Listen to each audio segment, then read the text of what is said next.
네, 이제 녹화가 시작됐습니다. 말씀하시면 돼요. 네. 자, 그러면은 이제 시간이 조금 4분 됐는데 우리 그러면 좀 쉬었다가 4시에 시작할까요? 아니, 바로 할까요? 뭐 그냥 시작하셔도 상관없잖아요. 더 그래요. 박석철 박사님 들어오셨네요. 예, 예. 들어오셨어요? 사회를 어느 분이 보세요? 사연은 제가 봅니다. 아, 교수님 보세요. 관심 좀 가지세요. 저는 그게 제일 궁금했어요. 사회가 없는 것 같아가지고. 자, 우리 박 박사님 오랜만이에요. 예, 아무튼 뭐 그 바쁘실 텐데 이렇게 제가 부탁드려서 저기 고맙고요. 그러면은 이제 지금부터 다 일단 기본적으로 발제자, 토론자들 다 들어오셨으니까, 이제 2021년도 그 한국방송학회 방송산업과 정책연구회 세션을 시작하도록 그렇게 하겠습니다. 그 오늘 발제는 2편이고요. 이제 온라인으로 이렇게 줌으로 이제 하게 되었고요. 다시 한번 뭐 다들 이제 뭐 바쁘시고 그럴 텐데 시간에 맞춰서 이렇게 다 참석을 해주셔서 일단 먼저 감사를 드리고, 간단하게 또 세션으로 안내를 해드리면, 발제는 저기 2개가 있습니다. 첫 번째는 이제 방송 광고 교재 시스템의 변화라는 주제로 한세대학교의 홍몽기 교수님 발제 1번, 그 다음에 여기에 대한 토론은 이제 뭐 박석철 박사님이 이제 SBS에서 주로 이제 정책 이런 걸 담당을 하세요. 그래서 제가 보기에는 특히 이제 공영방송보다는 이제 민영방송에서 광고방송 여기에 대해서 이제 항상 관심이 많고 이러기 때문에 누구보다도 우리 박석철 박사님께서 이 부분에 대해서 의견이 있으실 것 같아요. 그래서 제가 이제 박석철 박사님을 이제 모셨고, 그 다음 이제 2번째가 이제 코바코의 권예지 박사님하고, 그 다음에 변상규 교수님께서 공공 커뮤니케이션의 경제적 파급 효과 연구, 저도 간단히 봤는데 굉장히 내용이 좀 저한테는 어려웠어요. 아무튼지 간에 좋은 연구를 해주셔서 감사드리고, 여기에 대한 토론은 이제 우리 방송 산업 많이 하시는 우리 임정수 교수님께서 이제 토론을 맡아서 해 주시겠습니다. 개인적으로는 이제 고맙게 생각을 하는 게, 뭐 아시겠지만 저희 방송산업과 정책연구회가 이제 올해 초에 발표를 해가지고, 이게 아직은 예비 연구회라고 합니다. 나 바로 되는 줄 알았는데, 그래가지고 올해 이 실적을 보고 평가를 해가지고 정식으로 이제 2번 이상 이렇게 연구회를 이렇게 활성화 이렇게 개최를 해야지 정식으로 이렇게 된다고 승격이 되는 거죠. 이제 그렇기 때문에 지난번에 우리가 이제 성공적으로 여수에서 발표를 했고요. 2번째 이렇게 하기 때문에 이제 오늘 이렇게 개최가 되면 이제 정식 연구위로 이제 이렇게 됩니다. 그래서 그동안에는 제가 조심스럽기도 하고 적극적으로 우리 카톡방 자꾸 오는 것도 어떤 사람들이 싫어하기도 하고 그래서 많이 이렇게 안내도 하려고 그랬는데, 이 부분은 이제 그 이메일로 해야 되는 게 좋은 건지 카톡방 운영하는 게 좋은 건지 이것도 좀 나중에 물어보도록 하고 하겠습니다. 아무튼 그런 의미에서 오늘 이제 연구회 세션도 나름대로 중요하고 의미가 있다, 이런 말씀을 제가 먼저 드리고, 제 생각에는 토론자분께서 한 분들이시니까 발제가 우리 홍 교수님 양도 제가 아침에 보니까 되게 많더라고. 내용도 결합 판매하고 2가지 이슈가 막 있어가지고서, 그래서 제 생각에는 20분 정도로 간략하게 발표를 하고, 그 다음에 토론이 한 10분 정도 이렇게 해서 1시간 정도 이렇게 하면 어떨까 제가 생각이 그렇습니다. 그래서 한 5분은 절대로 넘기지 않는 걸로 체크를 해 가시면서 이제 발표를 해 주시면 되겠습니다. 자, 그럼 먼저 홍 교수님 발표 준비가 되셨을까요? 네, 네, 준비됐습니다. 네, 그러면은 네, 같이 보도록 하겠습니다. 그러면 화면 공유를 할까요? 아니면 뭐 파일을 다 보내드렸으니까 각자 보실래요? 편하신 대로. 공유를 해야죠, 그래도. 아, 화면 공유할까요? 올해 강의하듯이. 아, 예, 그렇게 하겠습니다. 잠시만요.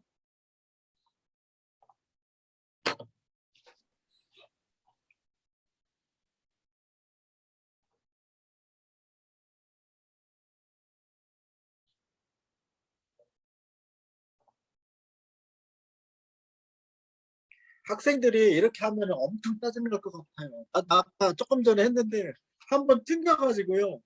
다시 나갔다가 들어오는데 화면 공유가 됐나요, 지금? 안 됐습니다. 아직 안 됐어요? 저는 안 보이는데. 됐어요. 됐죠? 예, 잠시만요. 제가 이 내용 세팅을 조금 하고요. 예, 됐죠. 화면 공유가 됐죠, 지금. 그쵸? 네네. 이러면 전체 슬라이드 쇼가 다 됐죠? 네네. 네네. 그러면 발표 시작하도록 하겠습니다. 안녕하세요. 예, 저는 그 방송 광고 그 규제 시스템의 변화라는 주제로 발제를 해보도록 하겠습니다. 그런데 이제 제가 오늘 특별히 말씀드릴 내용은 결합 판매 제도 개선과 네거티브 규제 도입을 중심으로 좀 말씀을 드리도록 하겠습니다. 제가 이 두 가지 주제에 관심을 가졌던 이유는 지금 방송통신위원회에서 2021년 1월 이후에 그 업무 보고를 하면서 방송 광고 규제 체계 혁신을 위해서 세 가지 이슈를 제안을 했습니다. 지금 발제 자료에는 두 가지만을 다루고 있는데 이 두 가지 외, 그러니까 결합 판매 제도 개선, 그다음에 네거티브 방송 광고 규제 시스템 도입 외에 한 가지가 더 있는 게 뭐냐면 시청자 미디어 서비스법과 관련해서 그 광고 규제를 어떤 방향으로 해야 되는가, 뭐 이런 주제를 조금 연구하고 있습니다. 이건 이제 연구반이 어떻게 진행되는지를 좀 말씀을 드리는 거고요. 그리고 그 밖에 이제 여러 가지 방송 광고 규제에 대한 논의들이 있습니다. 일일 총량제라든가 협찬에 대한 어떤 개선이라든가 협찬 고지의 문제라든가 뭐 여러 가지 내용들이 있는데 그 내용들이 사실은 네거티브 방송 광고 규제 시스템을 도입하는 과정을 통해서 개선하는 것을 목표로 하고 있습니다. 그래서 제가 오늘 주로 다루고자 하는 내용은 결합 판매 제도 개선과 관련해서는 결합 판매 제도 개선과 관련해서는 방송 재원 구조를 어떻게 재편할 수 있는가, 특히 지역 네트워크 사업자라든가 중소방송 사업자를 지원하기 위해서 어떻게 결합 판매 제도를 개선해야 됩니다. 이게 이제 한 가지 그 논의의 포커스가 될 것 같고요.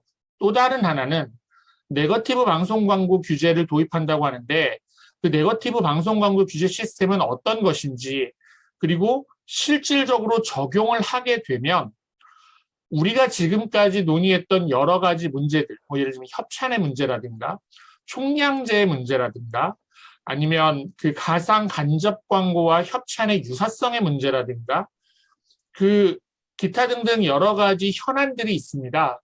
그 현안들이 네거티브 광고 규제 시스템에서 어떻게 설명되는지 또 어떻게 적용되는지 좀 말씀드리도록 하겠습니다. 우선 방송 광고 결합 판매를 중심으로 해서 말씀을 드리면 뭐 여러분들 워낙 잘 알고 계시고 또 이 분야에 대해서 많은 관심들을 가지고 계시기 때문에 기본적인 부분은 제가 간단히 넘어가면서 그냥 설명을 드리도록 하겠습니다. 다만 방송 광고 결합 판매 제도라는 것이 지금 헌법 소원에 들어가 있는 상태인데 그 이유는 뭐냐 하면 광고주들은 자신들이 원하는 그 매체를 대상으로 해서 또는 방송 사업자를 대상으로 해서 광고 효과를 극대화할 수 있는 그 채널이라든가 프로그램에 연관지어서 광고를 하고 싶어 합니다. 그런데 결합 판매 제도라는 것이 도입이 돼서 랩사가 특정 방송 사업자를 한정적으로 담당하게 되어 있고 그렇게 담당하는 과정에서 중소방송사라든가 지역 네트워크 방송사업자를 끼워서 함께 광고를 판매하도록 구조화되어 있습니다.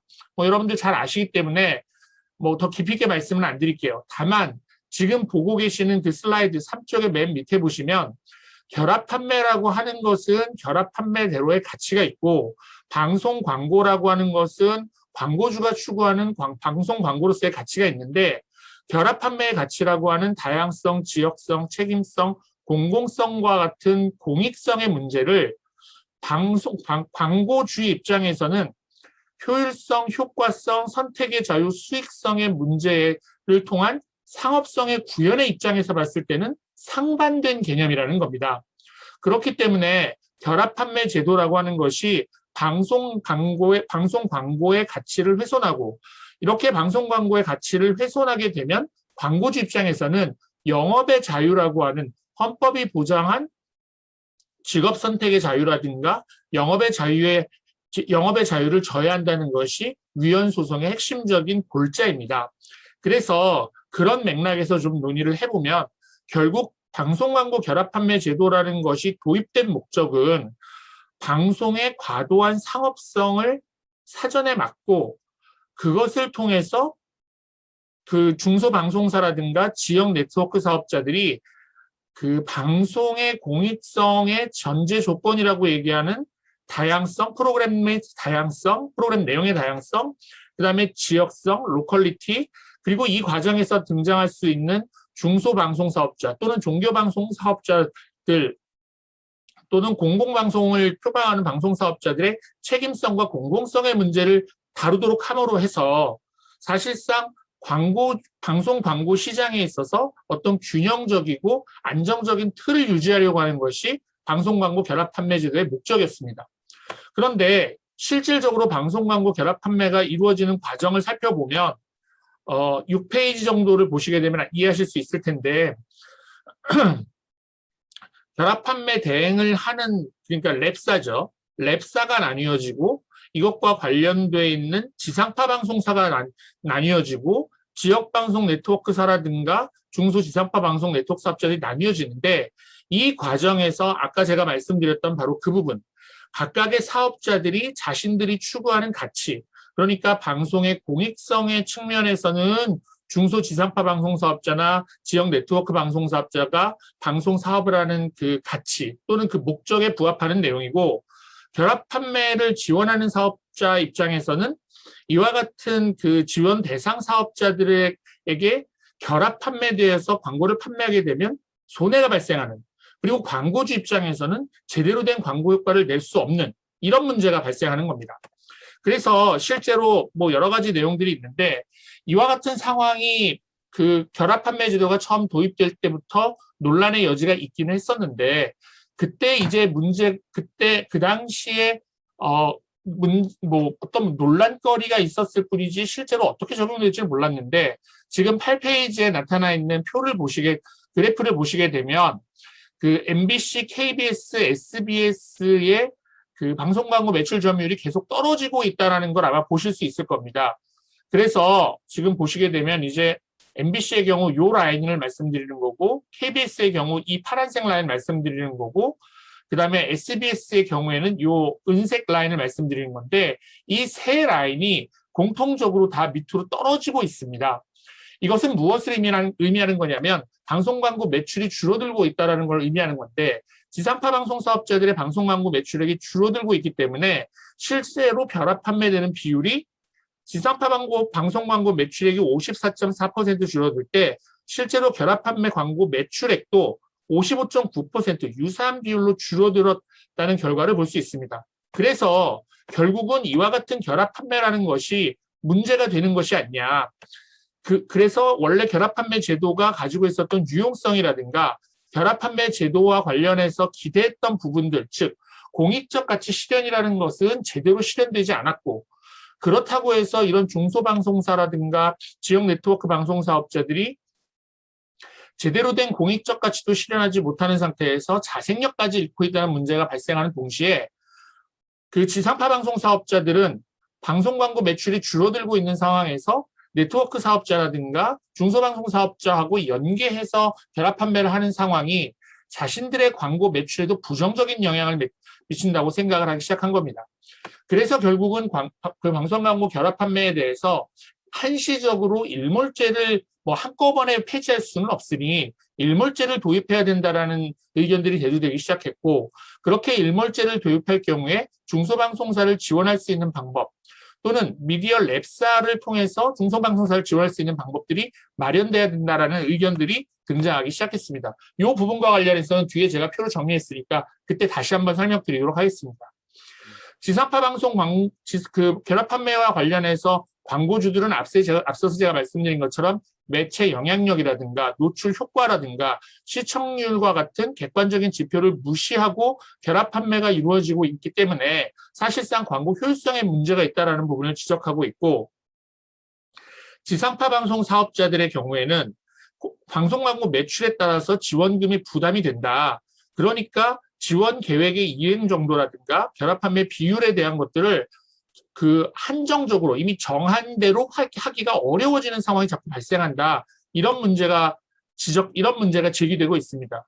지역방송 사업자들은 지역방송사 사업자들대로 지상파 방송 광고의 매출이 줄어들고 나니까 그것과 연계되어 있는 전파력 기반 광고 수익이 줄어들게 되고, 이와 같은 상황에서는 투자가 줄고 콘텐츠의 질적 가치가 줄고 지역에서는 불만이 팽배하고, 그러니까 시청률이 낮아지고 광고 단가와 판매율이 낮아지면서 결국은 경영난은 증가하면서 매체 경쟁력은 악화되는 이런 상황이 발생한다고 해서 문제가 제기되고 있습니다. 중소방송 사업자 같은 경우에는 사실상 매출 규모라든가 시장 점유율이라든가 시청률과 관련 없이 결합 판매 제도가 시행되고 있기 때문에 결합 대상 사업자별로 사업 지역의 분야라든가 사업 지역의 특성이라든가 이런 것들이 반영되지 않은 상태에서 하는 것이 중소방송 사업자라든가 종교방송 사업자들한테 결합 판매에 과도하게 의존하게 되고, 이것으로 인해서 사실상 광고 매출은 거의 전무하고, 자생력이라고 할 수 있는 광고 매출은 전무하고, 그리고 자체적으로 실제로 자발적으로 광고를 판매하는 것, 즉 그러니까 비결합 판매 구분의 기준도 모호하고 회계상 분리 규정도 불분명한 상황을 초래하게 된다는 지적이 있습니다. 여기에다가 공영 미디어 대행사 같은 경우에는 왜 우리만 이렇게 중소방송이라든가 종교방송 같이 사실상 자생력이 없는 방송 사업자들을 대상으로 해서 결합 판매를 해야 하는가, 이것은 불리하지 않냐라는 입장을 제기하고 있습니다.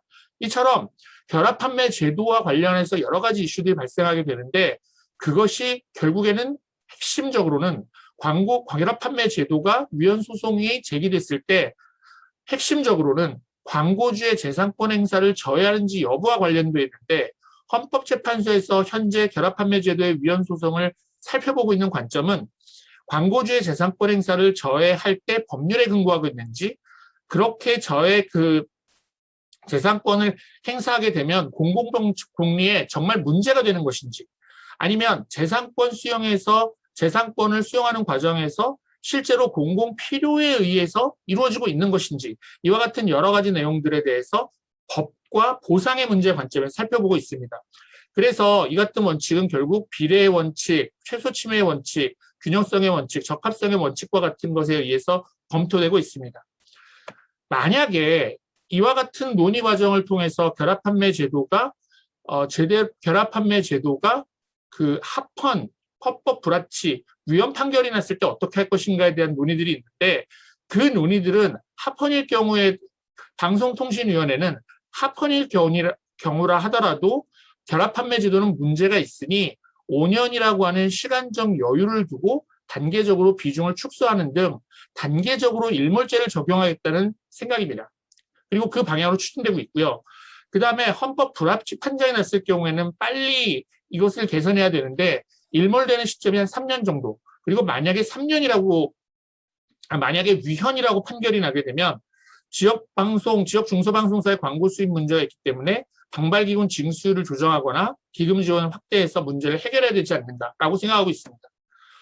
이 외에도 여러 가지 관점에서 결합 판매 제도에 대한 논의를 할 수가 있는데, 이 부분은 제가 25페이지 표를 보시게 되면 중소방송 광고 경쟁력 강화와 관련해서 중소방송 전문 미디어 랩을 설치한다든가, 중소방송 자체 수입을 확대해서 기부 관련 부분에 제도적으로 운영한다든가, 또는 중소방송 콘텐츠 경쟁력 제고 방안을 마련한다든가 이런 것들을 대안으로 제시할 수 있을 것 같습니다. 시간이 한 5분, 10분 정도 남은 5분, 10분 정도 남은 것 같은데 그 나머지 부분은 제가 이제 네거티브 규제 시스템에 대한 설명을 드리도록 하겠습니다.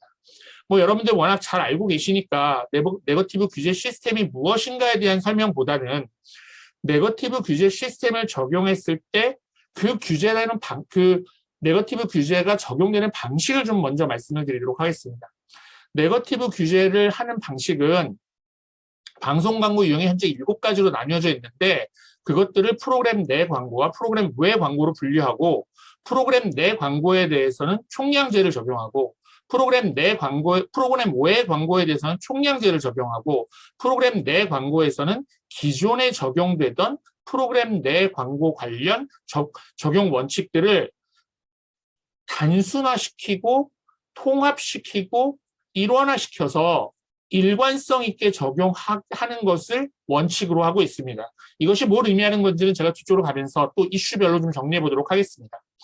28페이지 슬라이드를 보시게 되면 우리나라의 방송 광고 유형이 이렇게 나뉘어져 있는데 그 개선 방향은 프로그램 외 광고의 경우에는 방송 광고 총량제를 적용하고 프로그램 내 광고에는 가상 광고와 간접 광고에 적용되는 기준들을 협찬, 특히 현금 협찬이라든가 제작 협찬과 연관지어져 있는 협찬 부분도 접목시켜서 운영하는 방안을 모색하고 있습니다.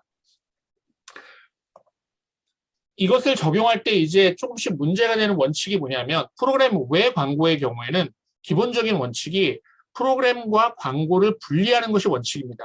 그렇기 때문에 프로그램 광고와 관련해서 프로그램 외 광고에 총량제를 적용해서 그 전체 프로그램 외 광고에 그 하루 1일 총량제로 적용했을 때 대략 뭐 20% 정도를 얘기를 하는데 20% 정도 되는 범위 내를 광고로 어떻게 채울 것인가 이제 이런 문제가 있습니다. 또 반면에 프로그램 내 광고의 경우에는 프로그램 외 광고와 달리 프로그램 내용이나 화면과의 밀접성 그러니까 우리가 흔히 얘기하는 것처럼 자유로운 시청 흐름 그리고 시청자가 광고로 인해서 시청권을 침해되지 않는 방식 이런 방식을 강조하고 있습니다. 그런데 이제 문제는 단순히 자연스러운 노출만의 문제가 아니라 이 프로그램 내 광고의 경우에는 내용심의 규제 방식이 적용되기 때문에 내용심의 규제 방식의 기본적인 원칙이라고 하는 청소년 보호 시간대 문제라든가 주시청 시간대 문제라든가 화면 그 가상 간접 광고의 노출 비율이라든가 노출 규모, 노출 사이즈, 그 크기라든가 이런 부분들을 프로그램 내 광고에서 어떻게 적용할 것인가의 문제가 발생하고 있습니다. 그래서 그 일일 총량제가 도입될 경우에 우려되는 내용은 어떤 거냐면 일일 총량제가 도입되게 되면 전부 다 중간 광고를 하는 거 아니야? 또는 아예 프로그램 외 광고는 빼버리고 전부 다 간접 광고로 돌리는 거 아니야? 라는 우려가 있을 수 있습니다. 그러나 실제로 방송 사업자들이 그 시청자 이탈을 막기 위해서 그런 상황이 발생했을 때 시청자로부터 그 프로그램에 대한 편성에 시청자들이 불만을 가질 것을 우려해서 사업자들이 시청률이 높은 광고 시청률이 높은 방식으로 자율적으로 방송 광고 양을 조절 편성하다 보면 지금과 유사한 수준이 되지 않을까라고 예측하고 있습니다. 그리고 이것과 관련되어 있는 부분에 있어서는 또 한 가지 논의할 수 있는 게 프로그램 내 광고와 프로그램 외 광고가 아닌 그 나머지 광고를 이제 기타 광고라는 범위에서 논의하고 있는데 이렇게 기타 광고라고 하는 영역들은 프로그램 내 광고도 아니고 프로그램 외 광고도 아닌 경우가 있을 수 있지만 반면에 프로그램 내 광고이기도 하고 프로그램 외 광고이기도 할 수도 있고요. 또 어떨 때는 프로그램 내 광고, 어떨 때는 프로그램 외 광고처럼 이렇게 혼란스러울 수 있습니다. 이 경우를 어떻게 프로그램 내 광고와 프로그램 외 광고로 익스클루시브하게 분류할 것이냐. 또한 이것들을 어떻게 그 일관성 있게 분류해서 일관성 있는 규제 원칙을 적용할 것인가의 문제가 발생하는데 만약에 프로그램 내외 광고로 구별하는 것이 어렵거나 신유형 광고가 등장해서 사실상 그와 같은 구분이 어려운 형태가 된다고 하면 규제 샌드박스 또는 규제 프리존을 도입을 해서 신유형 광고의 경우에는 시청자의 영향을 검증하거나 시청자에 미치는 영향들을 파악한 다음에 허가 여부를 결정한다라든가, 또는 기간이라든가 규모나 사업자 특성을 고려해서 사업자가 자율적으로 프로그램 내 광고나 프로그램 외 광고를 선택해서 방송 규제를 받도록 하는 방안을 모색할 수 있습니다. 그래서 이 과정에서 이제 좀 더 구체적으로 말씀드리게 되면 이제 논란이 되는 부분들이 좀 있는데, 프로그램 내 광고와 프로그램 외 광고를 그러면 방송법에 명시할 것이냐, 이 경우에 기타 광고를 포함할 것인가의 문제가 있습니다. 그 다음에 방송법 내에서 네거티브 광고를 규제한다라고 했을 때 방송법이라고 하는 것에 법 체계가 있는데, 방송 광고 규제만 네거티브 방식으로 규제한다고 하면 방송법 내에서 방송 광고 규제 시스템, 즉 네거티브 광고 규제라고 하는 원칙이 지켜질 수 있느냐. 왜냐하면 방송 광고도 방송법의 영향을 받도록 법 체계 내에서 구성되어 있기 때문에 논란이 되고 있습니다.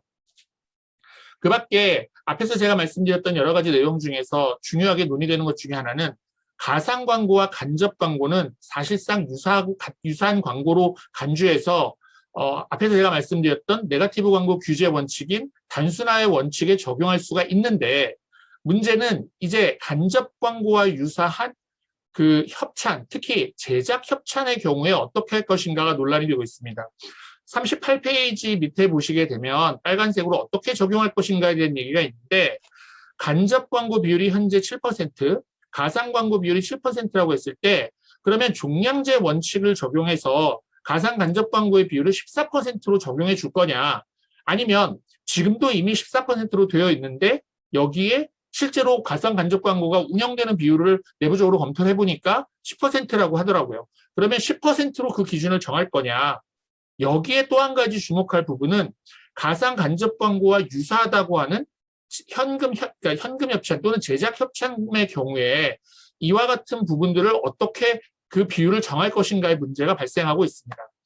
그래서 뭐 기본적인 내용들 여러분들 다 보시면 아시니까 넘어가도록 할게요.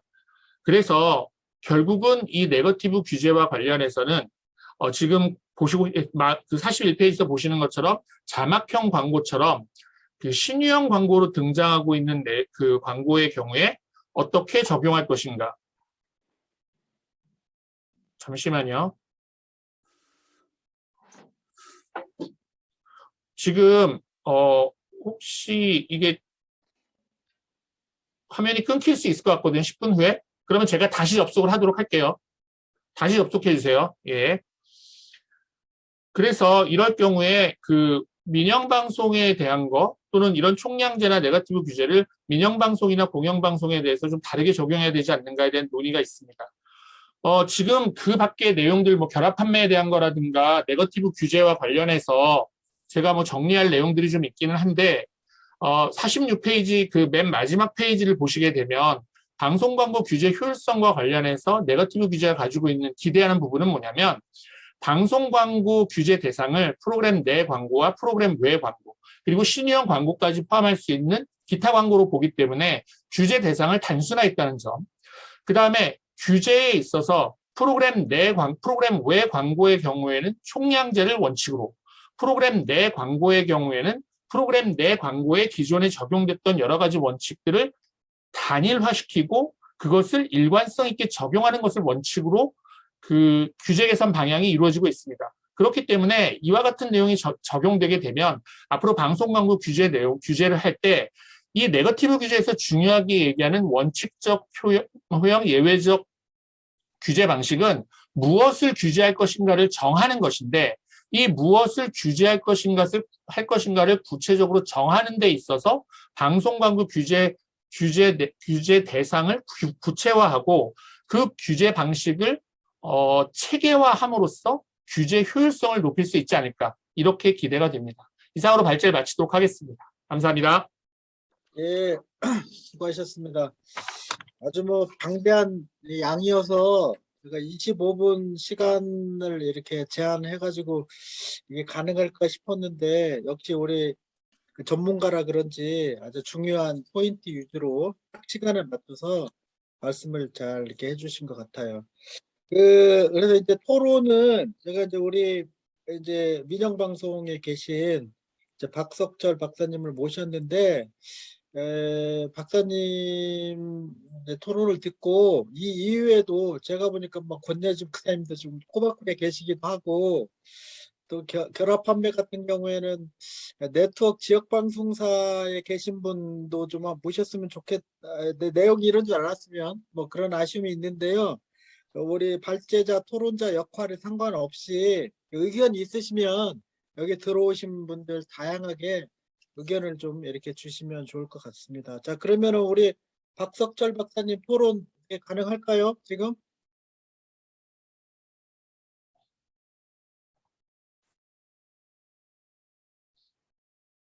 지금 박석철 박사님 계세요? 들리세요? 박석철 박사님 들리시나요? 아, 계시네. 예. 박사님 마이크가 꺼져 있어요. 예. 제 목소리 들립니까, 이제? 네, 이제 네, 들리네요. 네. 네, 들립니다. 제가 줌 회의 경험이 많지 않아가지고요. 아, 예. 예, 작동이 좀 미숙했습니다. 죄송합니다. 반갑습니다. SBS 박석철입니다. 오늘 우리 멤버, 실제 이 토론 멤버 외에 또 이렇게 지켜보시는 우리 연구회 회원도 참여하신 것 같습니다. 반갑습니다. 특히 우리 신삼수 박사님이라고 제가 불러야 되겠네요, 이제. 예, 제 동료였습니다. 전 직장에. 아, 그래요?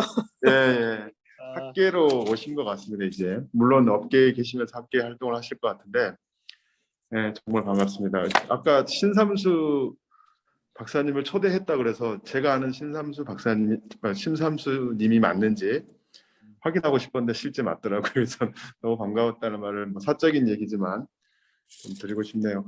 오늘 제가 드릴 말씀은 우리 홍문기 교수님께서 말씀하신 내용, 발제하신 내용이 평소 제가 뭐 하고 싶었던 얘기이기도 하고 워낙 또 그러면서도 뭐 주장만 들어있는 것은 아니고 이런 제도 개선이 이루어지는 데서 중요하게 지켜봐야 될 포인트 같은 것들을 잘 짚어주신 내용이라서 실제로 이 발제문에 대해서 제가 평가하거나 또는 뭐 가감해야 된다는 의견을 드릴 필요는 없을 것 같아요. 제가 읽어보면서 굉장히 완벽하게 준비를 하셨다는 생각이 듭니다. 그래서 특별한 그런 멘트보다 제가 이제 오늘 세미나는 사실 무슨 정책 세미나이긴 하지만 업계 의견을 주장해야 될 자리는 아니기 때문에 제가 회사 입장이라기보다는 지금까지 이제 연구자이면서 업계에 있었을 때 느꼈던 제 개인적인 생각들이 많이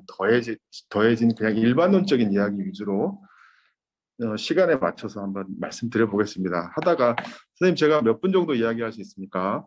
그냥 자유롭게 10분 내에서만 하시면 될 것 같습니다. 그럼 지금부터 한 40분 전에 끝내면 예, 예, 예. 편하게. 예. 네, 말씀드리겠습니다. 약간 적어온 게 있어서 시선 처리가 정면을 향하지 않을 수도 있다는 점 양해 부탁드립니다. 말씀드리면 첫째 이제 장표에 간단하게 나와 있는 12페이지에서 이제 시장 실패, 정부 실패 이런 말씀이 이제 커멘트가 되어 있는데 최근에 이제 지상파 미디어가 레거시 미디어로 취급되면서 상당히 위기입니다. 실제로 내외적 위기도 마찬가지고요. 그다음에 새로운 혁신적인 플랫폼이 등장해서 사람들의 시간을 상당 부분 혁신적인 플랫폼이 독점해가는, 뺏어가는, 지상파로부터 뺏어가는 상황이 됐기 때문에 굉장히 저희들도 종사하는 저희들도 위기이고 산업 전체에서도 좀 긴장감을 갖고 바라보고 있는 것 같습니다. 그 이유를 생각해 봤더니 물론 저희 잘못이 있죠.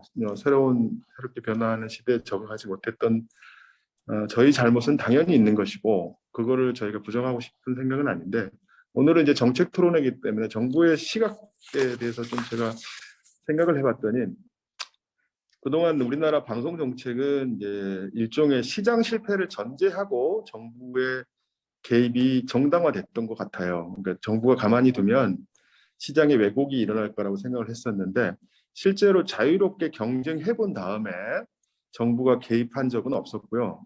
경쟁을 허용하지 않고 일단 정부의 룰 세팅을 한 다음에 시장의 상황이 펼쳐지도록 정부에서 규제 관리를 지속적으로 해왔던 것이 사실입니다. 그리고 지상파 방송 3사가 당시엔 독과점이라고 하는데 실제로 독과점은 여러 사업자가 있을 때 소수의 사업자, 한 개, 두 개의 사업자가 시장 지배력이 집중되어 있을 때를 독과점이라고 하는데 당시에는 지상파 방송 외에 다른 사업자는 없었거든요. 콘텐츠 제작자로서의 사업자들은.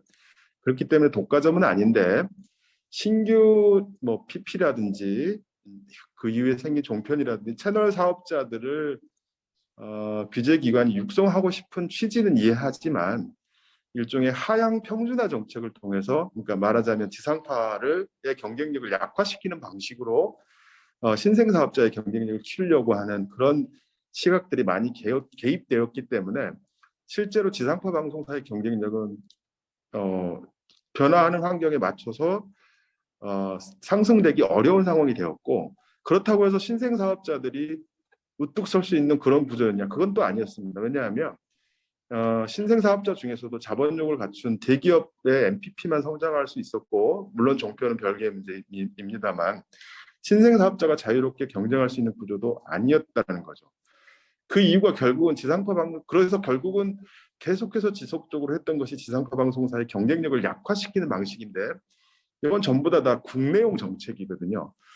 미디어 시장은 이제 국내와 국제의 경계가 없어지는 상황인데 여전히 규제기관은 국내 중심적 정책에서 벗어나지 못하고 있는 것 같아요. 특히 이제 플랫폼, 최근에 OTT 플랫폼과 연관돼서 말씀드리면 외주 제작 제도가 대표적인데 지상파 방송사의 제작 능력을 약화시키고 독립 제작사의 능력을 외주 제작 컨텐츠 제작 능력을 강화시키겠다는 취지로 한 것은 맞는데 실제로 거기서 상당한 많이 부작용이 있었다는 거죠. 생산자인 지상파 방송도 마찬가지고 외주 제작사도 마찬가지고 규제 기관이 의도하고 기획했던 대로 발전한 것은 아니었고 상당한 부작용. 예를 들면 지상파 방송사들이 변화에 민감하게 대처하는 능력을 좀 잃어버리는 문제, 그리고 실제로 아웃소싱이 익숙해지다 보니까 자체 인하우스 생산에 대한 경각심 같은 것들이 좀 없어지는 문제. 외주사 중에서도 중소 외주사, 특히 이제 성장하지 못했던 외주사 같은 경우는 늘 지상파에 기대어서 일종의 생산 활동을 했기 때문에 생길 수 있는 그런 협소한 문제들, 경쟁력, 시각의 어떤 제한적인 문제들 이런 것들이 전반적으로 영향을 미쳤던 건데 오늘 뭐 외주제